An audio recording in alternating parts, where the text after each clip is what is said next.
चाहिँ पुल हो अनि मेरो क्यामेरा चाहिँ खास राम्रो छैन त्यही भएर यतिकै आछ अनि यो चाहिँ खोला हो यतातिर चाहिँ फुलहरू छ अनि यो माथि पहाड हो भनेर भन्दैन म उता एकछिन बिचमा त जाने होला र मेरो के काम छ र मेरो हात चाहिँ नरासी चम्किरहेको छ भनेर भन्दैन सो गाइस एउटा प्रब्लम हो म जान लाथेँ तर बिचमा एउटा पानी भेट्यो म कसरी जाने सो त्यही पनि म यहाँ जाने यतादेखि उतासम्म छ 1 फिटा 2 फिटा 2 फिटा म नाग्न सक्छु होला अहिले त ठाउँ छैन ओके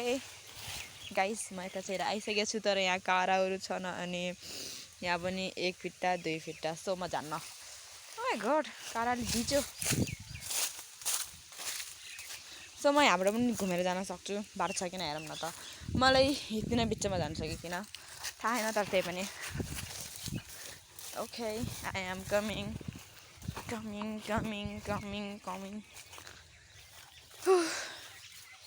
देखो butterfly which colour do you like कति राम्रो भ्यू छ यहाँ चाहिँ फोटो खिच्न आउनुपर्छ क्या कहिले बस्छ सो म यतातिर आइसकेको छु अनि यहाँ फुलहरू पनि धेरै राम्रो छ वाउ म उता जाने सोच्छु तर यता झन् लामो ठाउँ छ त्यही भएर म एकछिन यहीँ टाइम स्पेन्ड गर्छु यहाँ चाहिँ शान्त ठाउँ छ म यहाँ आउन सक्छु कहिले कसो त्यही भएर म आज आएँ मलाई थाहा नै छैन यता यति राम्रो ठाउँ हुन्छ अब म कहिले कसो डुल्न आयो भने यहीँ डुल्न आउँछु तर यहाँ डेली फोहोर सफा गर्नुपर्छ अनि यहाँ यिनी हुन्छ नि त